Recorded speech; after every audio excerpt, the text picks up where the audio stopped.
Hello, happy afternoon. I hope everyone is doing so well today.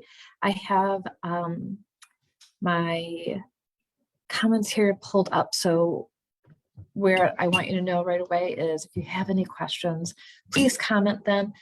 If you're on live, I'll try and get to them. If not during the class, after the class. If you're watching the replay, comment and I'll make sure to either message you back or comment and answer your questions. So let's dive into our mast cell activation in our long hauler class. So number one, medical disclaimer, this is not a substitute for a diagnosis or treatment. This is not meant to be the only thing that you do or take away. Please always work with your primary care physician.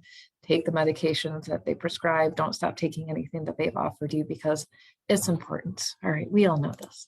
Okay, so if we haven't met yet, I'm Dr. Alison Goggin. I'm a functional medicine physician. I'm an essential oil educator since 2012. And if you know me, I am also a fellow patient of MCAS, long hauler, autoimmune conditions, and so much more. So in 2020, I had a deadly flare of ulcerative colitis that almost took my life. I'm much better now, but this is an autoimmune condition I'm going to have for the rest of my life. And where you have one autoimmune condition, there's always going to be another one hanging around. You're also going to be more susceptible to infections, mast cell activation, a host of other issues as well, plus all of the root causes that led to these things. And then over Christmas last year, I had COVID. That wasn't a big deal, luckily, but 8 days later, I developed hives, dermatographism, the itching, the swelling, the pain, the food sensitivities. And this is actually a really common occurrence after a viral infection. And then a little bit later, I was diagnosed officially with long haulers, adrenal fatigue, the whole deal. And I had some help from my primary. I was already taking the supplements or protocols, but I needed further help. And over the past few months, my life has been turned upside down again with my health, my arms, my legs, my belly, I always have hives, whether it's one giant hive or another time. I've had many trips to urgent care to get IVs. It's excruciating painful. So I understand if you're struggling with these things. It's not easy. It's not fun. I had people message me and they're like, "Oh, I'm sorry you're itchy." I'm like, "I'm not itchy. I'm in pain. Something is really wrong here." So today I'm going to share with you what is long haulers, what is mast cell activation, what does it mean, how to get tested, what to look for, how to treat it, how to ask for help, how to take care of yourself during this time. And like I said, I'm going to stick around for Q&A. Feel free to type in the comments if you have questions. I'll try to get to them. And let's dive in. Now, the other thing I want to say is I'm calling this a masterclass, but really the masterclass on this would take about a month long of 10-hour days of training. So I'm going to give you as much information as I can in the shortest amount of time possible so you know how to move forward. And I'm going to miss some things. So just forgive me. Just know that there's so much more. I'm going to give you all the resources that I have to keep learning and dive into those too. And we're going to keep talking about it in this group for the rest of the month. So don't worry. Okay. Long hauler syndrome is where we're going to start. Now it's known as post-COVID condition, long hauler, long COVID. 10 to 50% of patients have long COVID that spreads to other body systems. It can resolve on its own. What's interesting is that it doesn't matter how severe your infection was. If you were like me and you're like, "Oh, it was 3 days, not the end of the world, and I moved on with my life," and then got extremely sick, or whether you were hospitalized and had severe issues with COVID, it doesn't matter. Also, what the research says right now is that about 20% of the population has had COVID and doesn't even know it. So you might even have mast cell symptoms showing up or these long hauler symptoms showing up, but you don't remember having the virus. And what's happening is that your immune system fought it, but now it's still really struggling. So you can have long haulers without having an obvious COVID infection as well. Now, most commonly, it shows up around 8 days after this viral infection, but it can show up at any time within 3 months, sometimes even longer, because of these inflammation pathways are different, and it has a lot of dependent factors, and we're going to go into why this makes a difference. Now, as far as timing, now I said it shows up within 8 days to 3 months. How long does it last? This is something we don't know yet. Now, most people are saying it's resolving within 3 months. However, everybody's different. The root causes are different. How they're being treated is different. So it might take anywhere from 6 months to a year. So if you're struggling with this, don't give up. Keep searching for answers. Okay, there's a lot going on. Now, this affects every system. Why? Because there's ACE2 pathways on every system. There's mast cells in every system. Every cell has histamine receptors. It's insane. Histamine is even a hormone that affects our brain, our GI, our lungs, our hormones, brain, immune system, right? And because it's a hyperinflammation pathway, it's going to just inflame the body. Our body is going to be in constant fight or flight stress. There's concerns that the mast cells can mutate and remain inflamed and be continually activated and have this uncontrollable release of what are called cytokines, which are inflammatory chemicals, which creates chronic infection, chronic inflammation. It damages our vascular system. It can cause blood clots. It can damage our nervous system. It's damaging our gut system.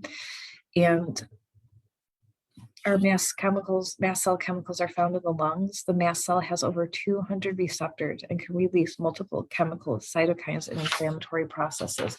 So this is not just a one issue and we're done. This is a whole system. Every part of our physiology is affected.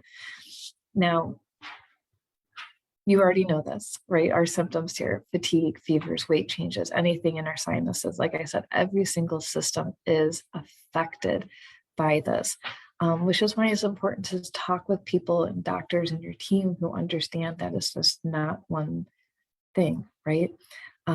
We have to understand the physiology of this too. The other thing I want you to understand as we go through this process here in this class is that I'm not going to try and convince you that this exists. There's a ton of research. All of the classes that I go to in the continuing ed and what other physicians are putting out, they're putting out all the research. I'm like, I don't need to be convinced. You don't need to be convinced that this is real. It's very real. What I would suggest you do if you want the research, and where I get my research from, is pubmed.gov, pubmed.gov, and use these key search terms, and you'll find all of the information you need. This is where I pull my information from, the leading docs in St. Louis and WashU and internationally, where they're housing all of this research, okay? So any of these changes, especially after COVID or any chronic infection, Epstein-Barr, cytomegalovirus, Lyme, all of these things can hit your body, including heat intolerance is one that I don't have on here specifically, reduced exercise intolerance. And now, it does not mean that everything you get after COVID is long COVID, right? There is kind of a difference. You know, some people can develop diabetes or sleep apnea or hypertension after COVID, but what's most likely happening is they already have these issues underlying, and then the virus just triggered it. So it's not that COVID caused it, is that it amplified it. So that's something to keep in mind as well, as when you're looking at these symptoms, or maybe you have these new things come up. It might have been there before underlying this whole time, and now it's just coming out to say hello, okay? Now, what is mast cell? Now, mast cell's different, but really common after COVID. So I wanted to kind of include this in our course as well, because you're going to have these same symptoms. Now, mast cell, you might hear it be called MCAS, MCAD. It's different from mastocytosis, though. Mastocytosis is a genetic issue where you're making too many mast cells, whereas mast cell syndrome, or MCAS, is a malfunctioning of the mast cells, where it's releasing histamine, sometimes with a known trigger, sometimes without a known trigger, where it's just happening uncontrollably. And like we already said, these mast cells are found in every cell system: heart, lungs, GI, neuro, hormone, brain, it's just everywhere.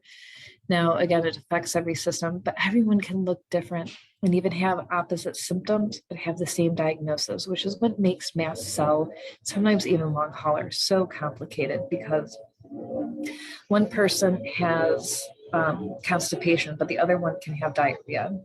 And one person can have headaches, but another person is having joint pain. But in the end, that root cause is actually the same. It comes down to that mast cell activation.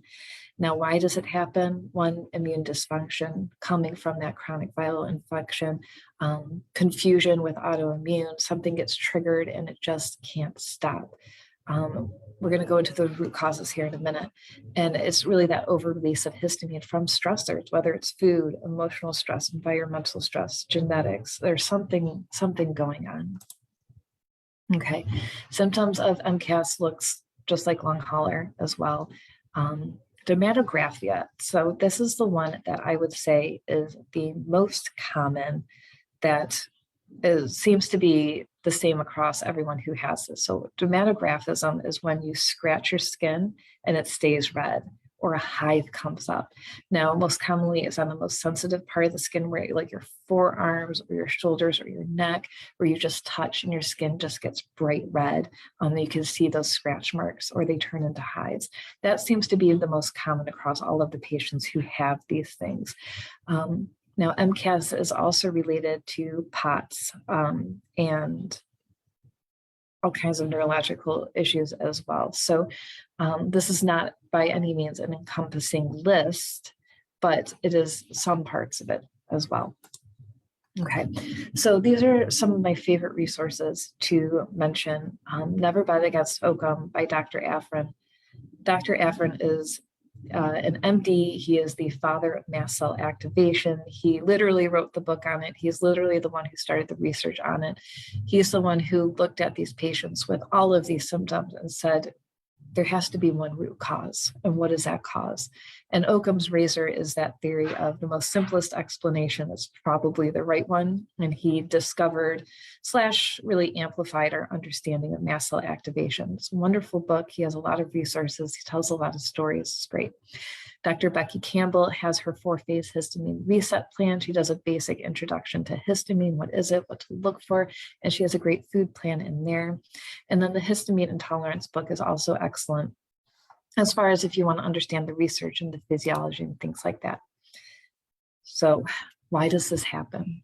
Many reasons.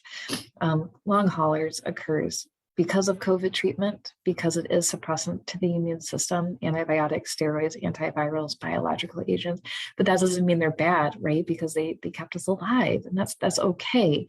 But all of these things affect the gut and the lung lining, damage, and they increase permeability. You can have leaky gut, you can have leaky lung, you can have a leaky blood-brain barrier.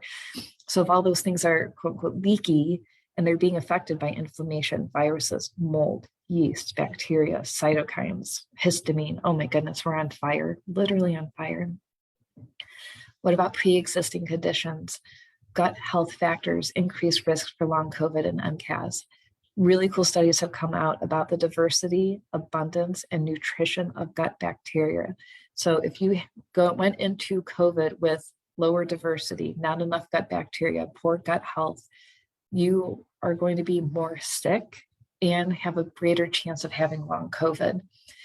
Lower butyrate levels. Butyrate is a nutritional factor that the gut bacteria use to keep themselves healthy. You could actually take this as a supplement. It's kind of a prebiotic, if you will.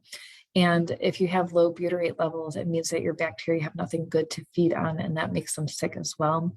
And then they also found specific lung pathogens for these pre-existing conditions that were one of the best factors to understand if someone's going to get long COVID and MCAS.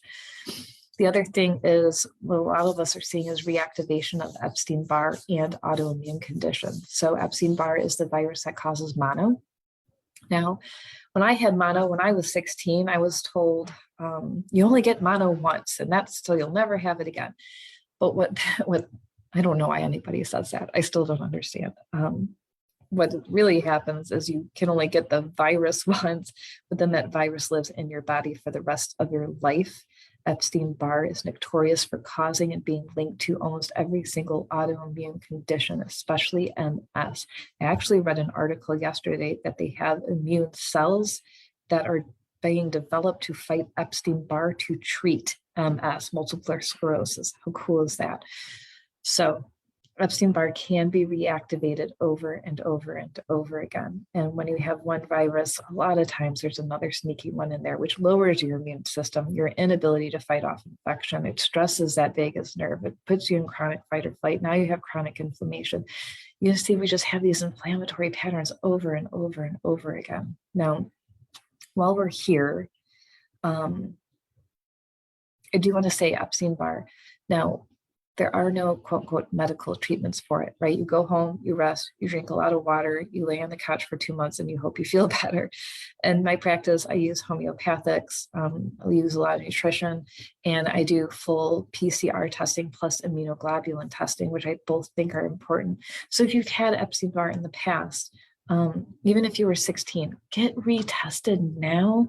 Get a treatment plan going now, because you're going to have to do this for a while to help your body. And the more you get rid of these viruses and support your immune system, the less chance you're going to have more issues coming up.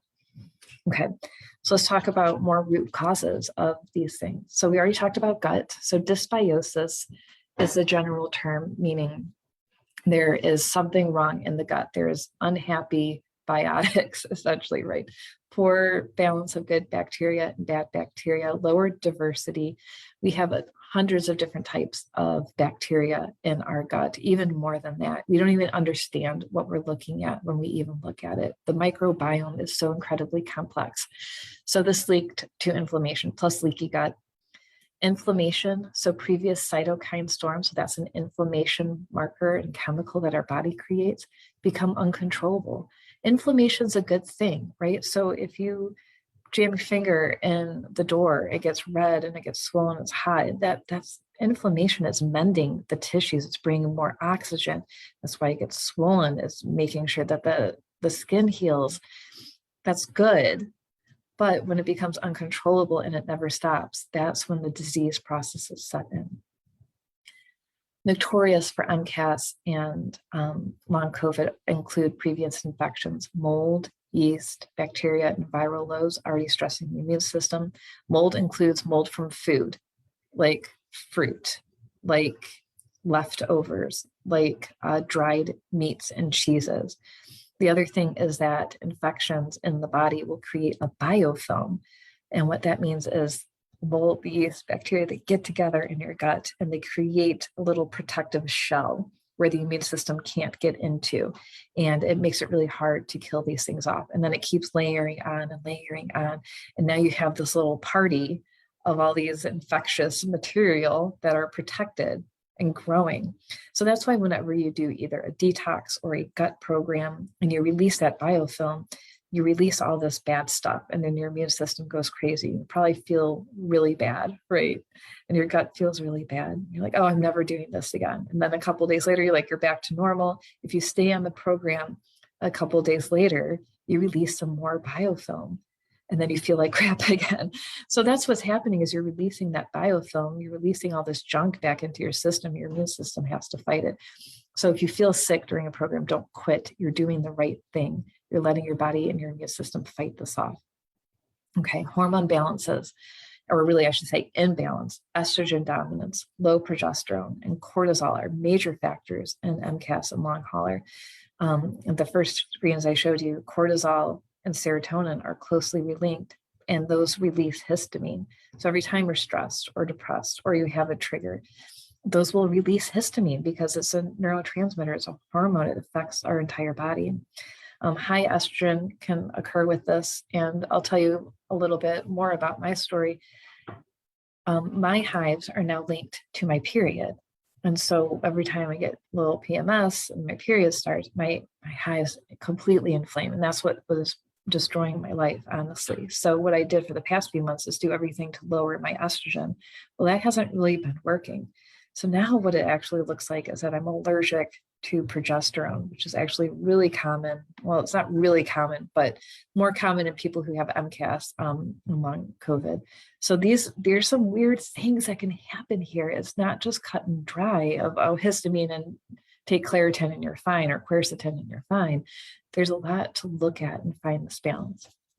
Okay, diabetes and blood sugar, either as a pre-existing condition or something that occurs after. Now, This ranges from diabetes to functional hypoglycemia. So it doesn't matter if you have type 1 or type 2 or type 3 or 2.5 diabetes, or you don't have it and you're actually hypoglycemic, or your blood sugar is running up and down, where maybe you have coffee for breakfast and a muffin, and then you have nothing for lunch and an energy drink. Like if you have your blood sugar on that roller coaster, this is inflammatory and it hurts your cortisol, it's stressor, which means you're going to be releasing histamine. So maintaining a healthy blood sugar is really, really important. One of the most important things that I think is going on as well is mitochondrial dysfunction. So our mitochondria create energy. There are energy powerhouses of our cells. They make ATP, but they also do so much else. They create glutathione and they recycle it. They work with histamine, they work with progesterone, they work with other hormones like that as well. And they're in every cell in our body. And when there's mitochondrial dysfunction, there's an issue with cellular energy.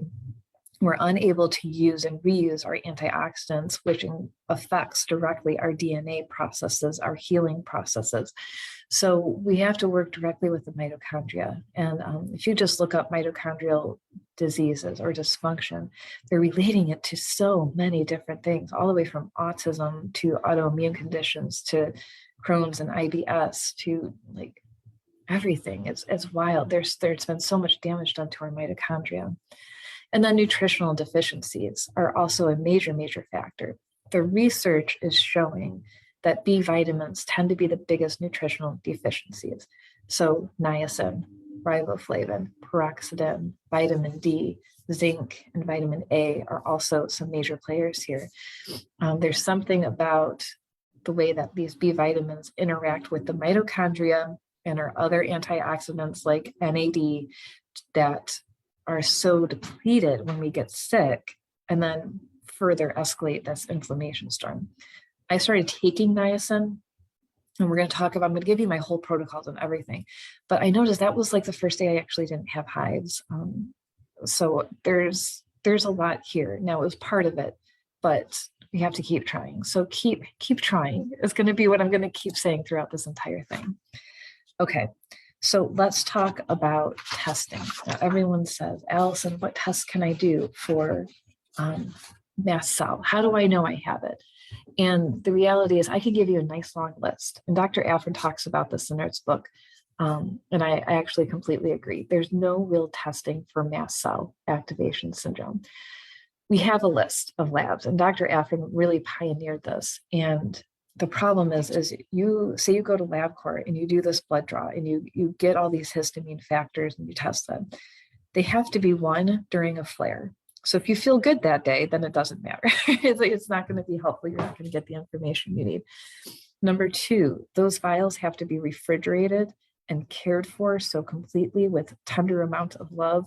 There's no way that someone who's taking your blood, and this is no offense to phlebotomists, they have an incredibly busy and stressful job, all the way to the lab. And that lab is going to know, okay, this one has to be refrigerated for this long, and don't shake it and make sure it's too difficult. The other thing is that histamine and these other factors, they degrade so quickly. So once your blood is taken out of your body and it's not activated by a trigger, it starts to break down. So I do run whole blood histamine for a lot of my patients. It's kind of hit or miss. I mean, people who clearly have mast cell don't always have high histamine levels at that time when their blood is taken. So that's still an option. If your insurance covers it, I might do it, but if it doesn't, I wouldn't waste the hundreds of dollars. I would do some other testing. Now, you still want to run your basics, right? Your iron, your thyroid, your CBC, which is your white blood cells, red blood cells, immune cells, CMP, your complete metabolic panels that include your glucose, your magnesium, all of your basics, of course. And then with blood as well, you want to run inflammatory markers like CRP, your ferritin, your homocysteines, and make sure really get baseline levels and continue to track those. The CRP is one of the most important ones when you're looking at inflammation in the body as well. Previous infections like mold, yeast, bacterial loads, those can be done through an organic acids test, which is wonderful. As a functional test, as a urine test, you can do at home and send it into the lab. to look at those different types of bacterial loads. Cyrex has a great chronic infection blood test where they look at tons of different bacteria and viruses, because maybe you've had something before and you didn't know it, which is really common, like Lyme, or other viruses that are constantly triggering your immune system, but you don't know that they're there.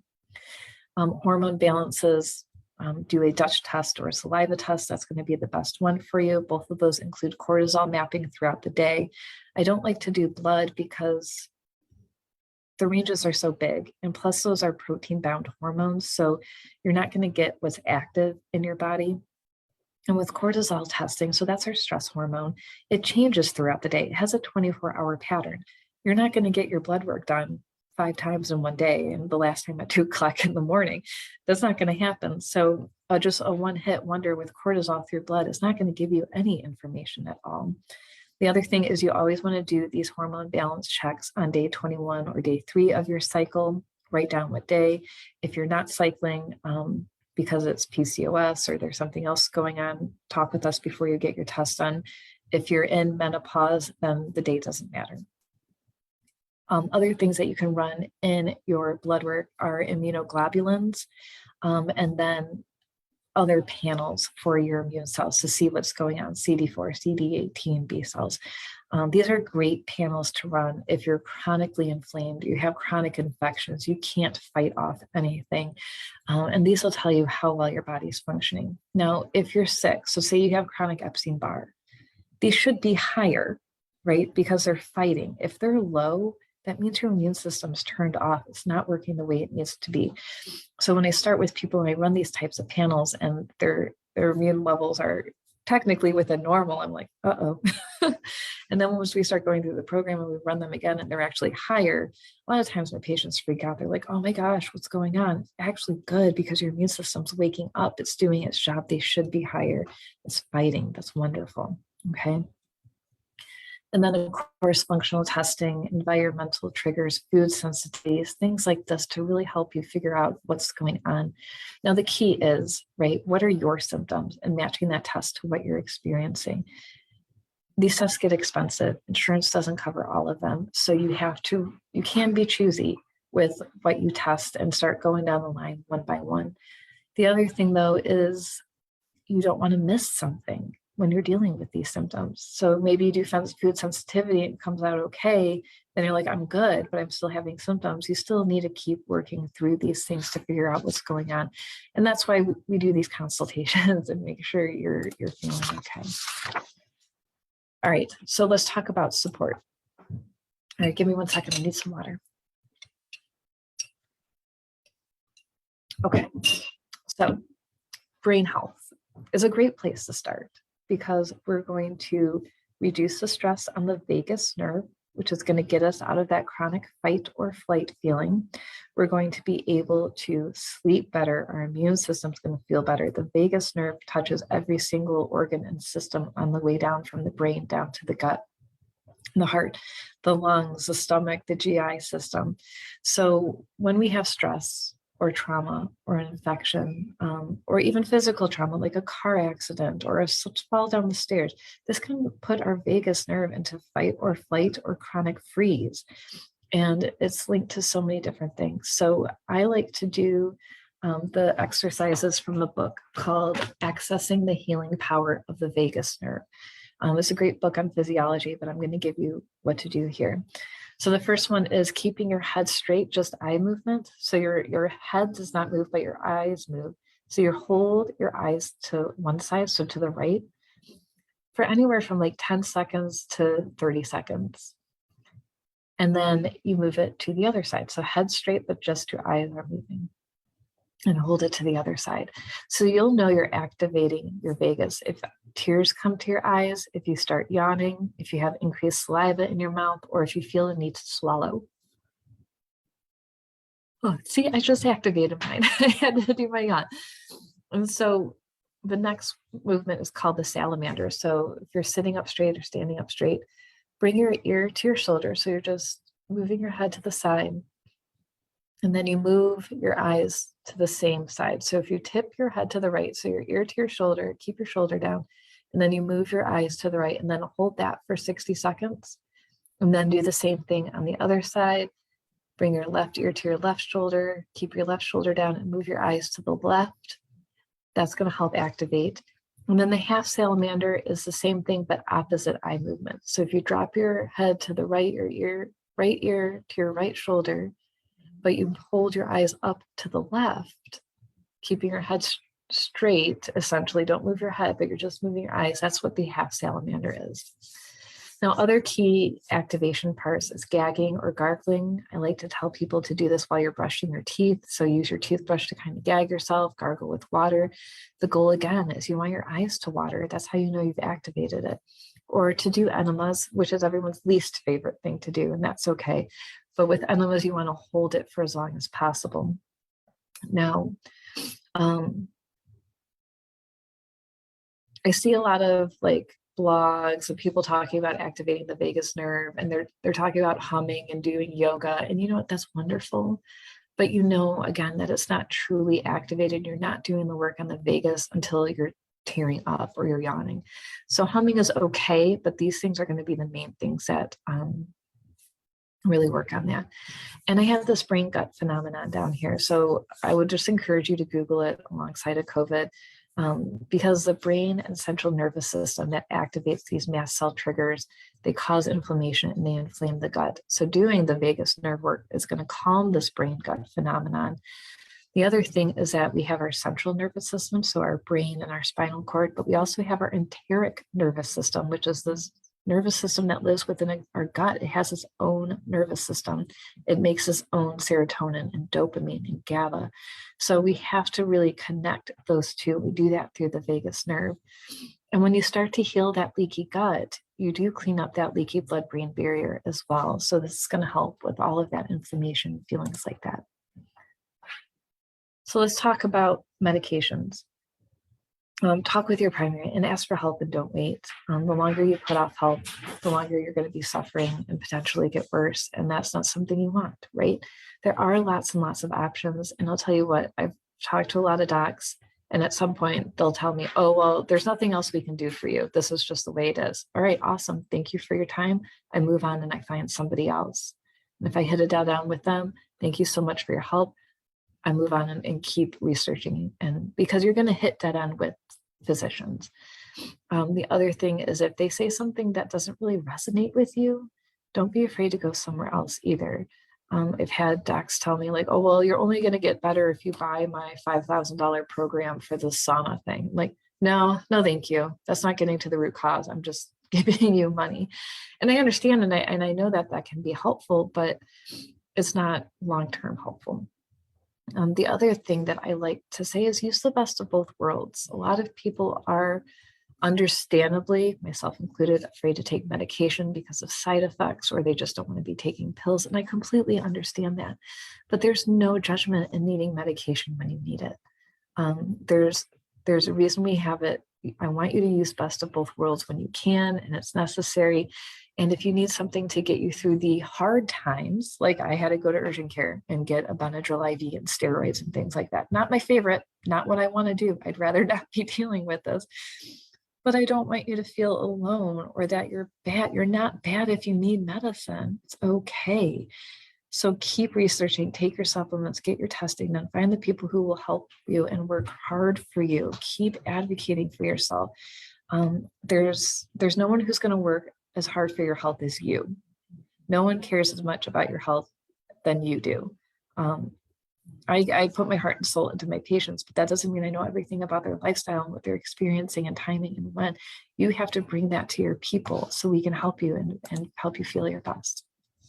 All right, so skin health. So whether you have itchiness or the hives or the pain or the redness, this little soothing hives has been my go-to.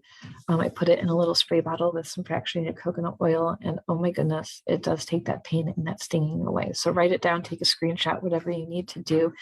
I do use Benadryl cream and cortisone cream over the counter. Those are very helpful. However, my little spray here has been a lifesaver, especially then you put an ice pack on it, you're good to go while you're waiting for everything else to keep healing up. Now, treatment also depends on the cause. So this is for my hives, but if you're having eczema or different kinds of rashes, you need to get to that root cause of things. Eczema is usually linked to the gut and food and biodiversity of the gut as well. Things like collagen and probiotics are going to be really helpful, butyrate as well. If it's psoriasis, a lot of times that's linked to medication or the liver. If it's a different kind of rash, then it's coming from somewhere else. So make sure that you really figure out what kind of rash or skin issue you're having before you go and treat it. So that way you're getting to that root cause again. All right, let's talk about supplements. So over here, I have what does research say? They say nothing helps.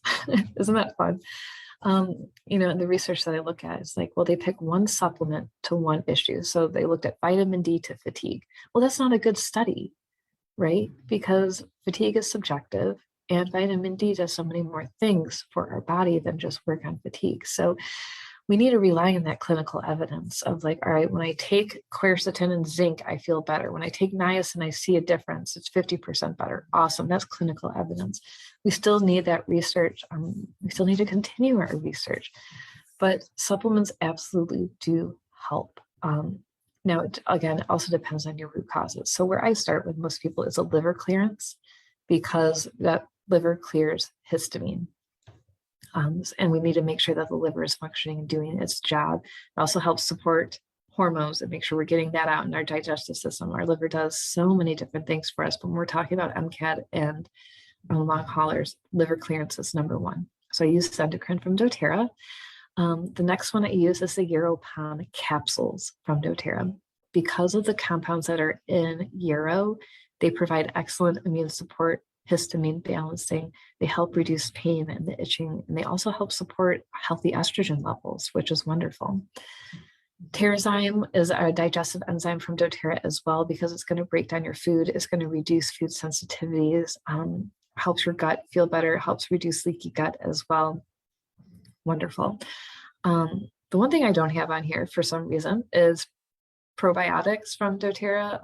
Those are really good, but Seeking Health is another company that I really love because they have a fantastic histamine program. They have histamine X, histamine block, and their histamine probiotics. So they're safe. They break down histamine. The histamine block has DAO in it, which helps our body break down histamine. Now, you can have genetic issues that prevent your body from breaking down histamine, and that's why you're so inflamed. So taking DAO is going to be really helpful. Now, I'm sure everybody's heard of quercetin, D, C, zinc. Quercetin you want really high levels of. You can't mess around with this stuff. Don't take 100 milligrams, don't take 200 milligrams.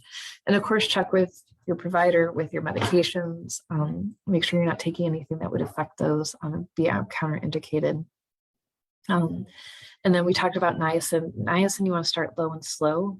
Some people start with 25 to 50 milligrams a day because it does have that flushing effect. So your face will get red, get really hot, and then work your way up slowly to get your body tolerance up and refill those nutritional stores. And then the rest are B vitamins and then NAD+. NAD is another master antioxidant as well that gets incredibly depleted with COVID and mast cell and any viral issue and stress. I mean, just being alive, you're going to be depleted. So I like to use patchmd.com. And they have an NAD patch because when you have liver issues and gut issues and inflammation issues, you aren't going to be digesting as well. So you might be taking all these supplements and eating all this food, but nutritionally you're not able to digest it and absorb it. So sometimes using a patch, a powder, or a liquid form might be a better solution for you than taking an herbal form. All right, let's talk about gut-brain axis and immune system. So for the gut, butyrate, we talked about as a supplement to feed as a prebiotic for your gut because those low levels are what affect your gut and make you at risk for long hauler and MCAS. Repair Vite powder is my go-to. It's from Apex Energetics. It's the best at sealing up the gut, supporting inflammation, I should say reducing inflammation as well. It works for leaky gut. Not because it's so good with leaky gut, It also soothes all of our mucous membranes and our secretory IgA. I talked about this in my seasonal allergies class. So go back and sign up for that one if you're struggling with allergies too. But secretory IgA, SIGA, is part of our immune system that lines our mucous membranes, our sinuses, our mouth, our esophagus, our gut, also lines our bladder, our lung, our vaginal canal, everything. So when we have anything that is affecting that SIGA, like chronic infections, malnutrition, overexposure to toxins and triggers, that gets depleted. So Repairvite works on improving that. And if it improves it in the gut, it's going to improve it in the entire body and all of those membranes. Turmeric and resveratrol are another go-to for reducing inflammation, supporting this gut-brain axis, especially for brain inflammation. Turmeric and resveratrol are incredibly important. Now, probiotics. This is why I didn't have a lot of conversation about probiotics on the sheet before. I forgot I was waiting for this one. My apologies. So there are special types of probiotics you want to look for. Histamine degrading probiotics like B. longum, infantis, rhamnosus, salivarius, and plantarum. Now, some probiotics can cause histamine reactions, like the ones that I have listed below. Now, the L-caseae and reuteri, those are really, really common in most probiotics. So make sure you're not taking those if you have a histamine reaction, because that's just going to increase it and you're still going to feel really sick. All right, mitochondrial support includes over here glutathione, and which I prefer as a liquid because you're going to get the most out of it. It's going to be more stable. And then Mito 2 Max from doTERRA is wonderful because it has glutathione recyclers in there. Glutathione is an antioxidant. Our body makes it and uses it. And when it's done with it, it actually puts it back together to recycle it so we can use it again. So that Mito 2 Max actually has the herbs and that nutritional support so our mitochondria can do that and get back on track. Lifestyle.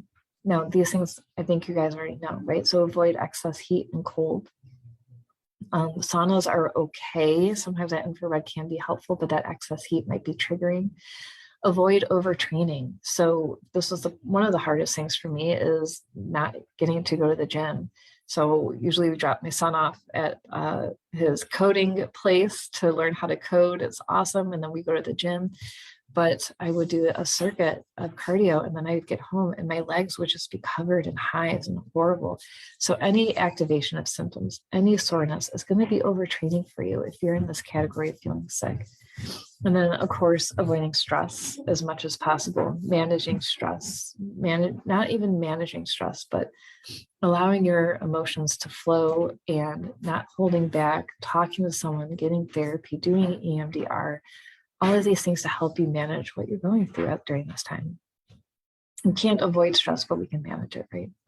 And then avoiding common triggers. So especially if this is something new, look back in your history. Did you change laundry detergent? Did you change shampoo or soaps? Did you buy new clothes? What are you sleeping on? What about your mattress? If you have mold in your house, you might have to get a new mattress, new comforter, new pillows, all of those things.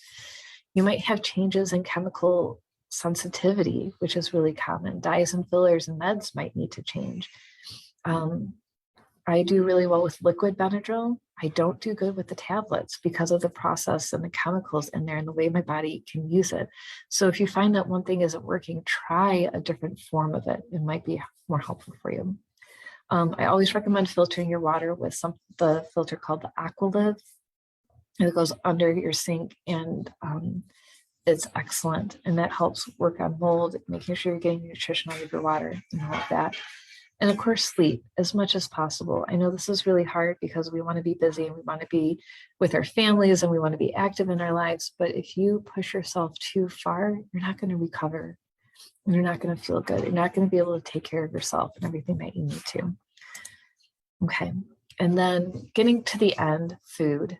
Food is so important because this is where most of our common triggers come from because we're eating it every day. We don't even think about it. So low histamine, I'm sorry.